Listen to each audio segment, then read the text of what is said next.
going to tell a little story today about um, my one of my teachers, maybe my greatest teacher in life, Paul Lowe. Paul passed on the weekend, passed just a couple of days ago, and many of us all over the world are, I won't say saddened, but aware, conscious of the passing of this man and who I don't even want to call a great man because he wouldn't like that. I don't think he would like to be identified as a great man or even as a teacher. But to me, in in my personal story, he was that. He was a teacher. I met him in 1993, and I was not 40 yet, and it was I was just a pup in many, many ways, and full of beliefs and full of rights and wrongs and goods and bads, and just had no idea.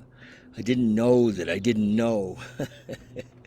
And one of the things that I'd like to say about Paul is how patient he was with me, and I think with many of us, but certainly with me, and because I had no friggin' idea that that that I had believed a whole story about life that wasn't true. It was a story. It was a script, and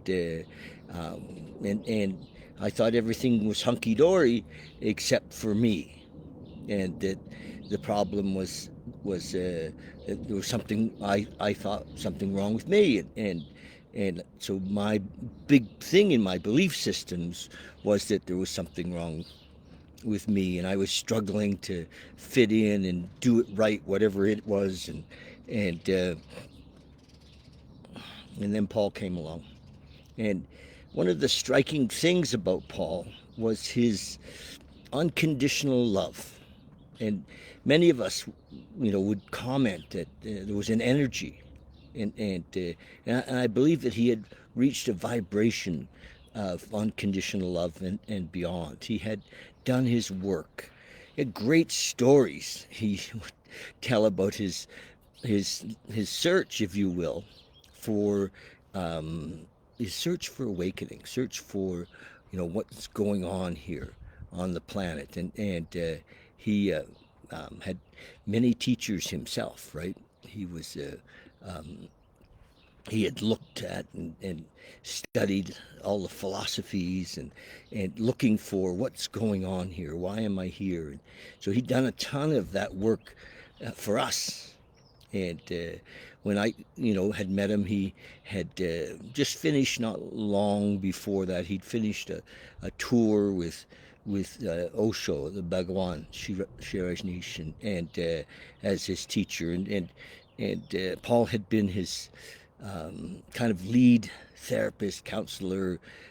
His name was Tirtha in that time, and he'd come out of that world with Osho, and Osho, and was a beautiful man, and from I didn't meet him, but from what I have garnered and the books I've read from Osho, and Paul had been with him as his number one guy, and that all kind of broke up, and Paul started to tour a little bit, and he had a beautiful young lady with him.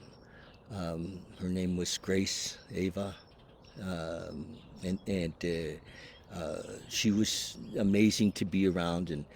And so in '93 I met him, and he just touched me. It was like, oh my God, and they were going to do a group in Bali. It was the very first one that Bali One, we called it, and I'd never been out of Canada really. I mean, I had been to the States, but I'd never been anywhere, and I was just a kind of a country bumpkin, and I got on the plane and flew over to Bali and met all these wonderful people that came to be with us in that event, and we had a beautiful little compound, and it was great. And So that was a life changer for me. It was like, oh my God, I had no idea that was so full of beliefs and judgments and moralizations and all of that stuff blocked me off from what I've come to realize was in the 12 step world we call the fourth dimension, which is now, and fourth dimension being time. And of course, there is no place in time other than now.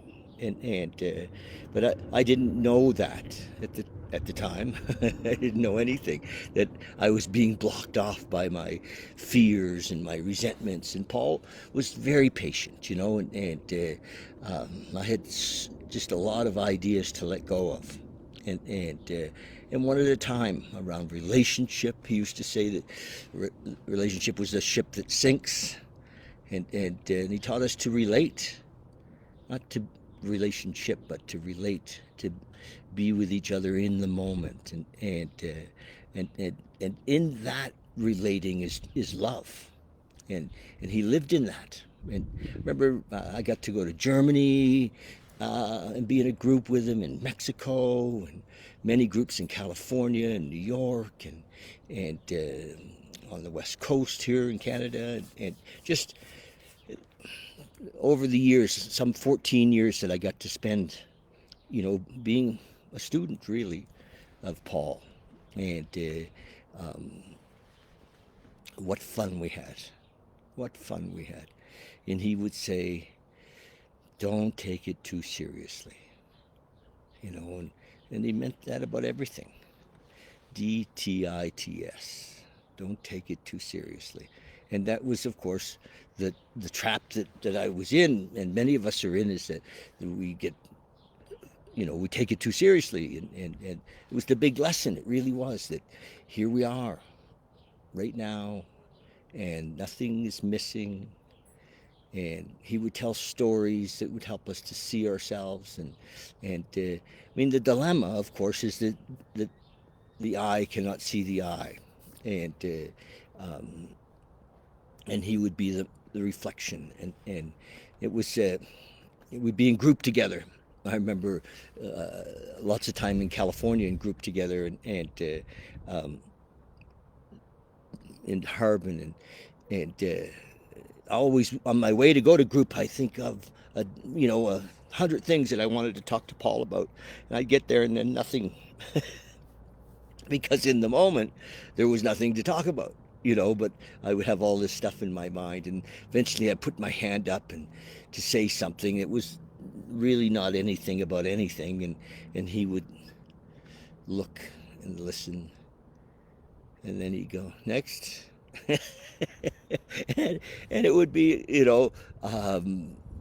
because there was this part of me that so wanted to be recognized or approved of, and it's an old idea, and it's hard to let go of, and even though I always felt loved, he didn't play that approval game very well, and he didn't want to do that, and that was great, because he knew that wasn't real anyway.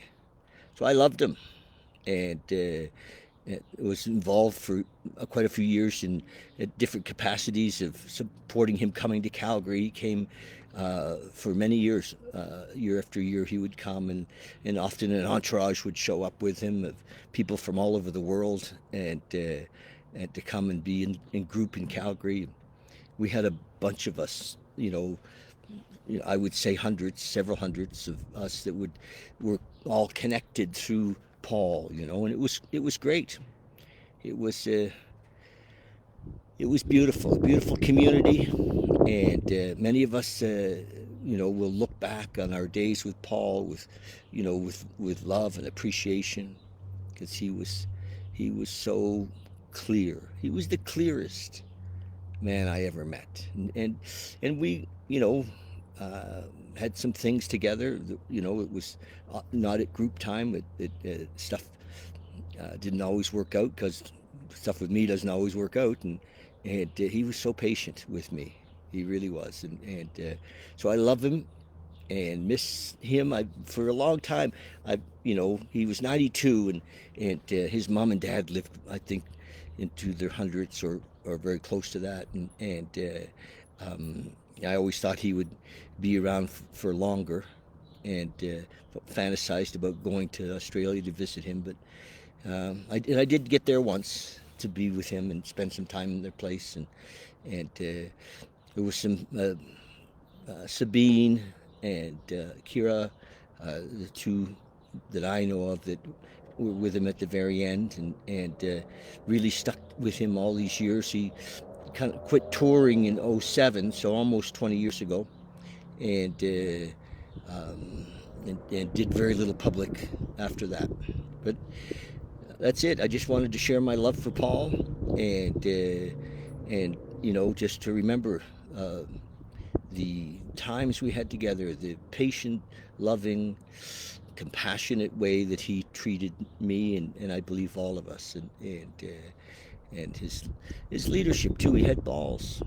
He toured the world, and not everybody always agreed with him because it upset people's beliefs, and that was okay. He wanted to disrupt things a bit, and he did it in a way that was loving, I believe. So that's it. Um,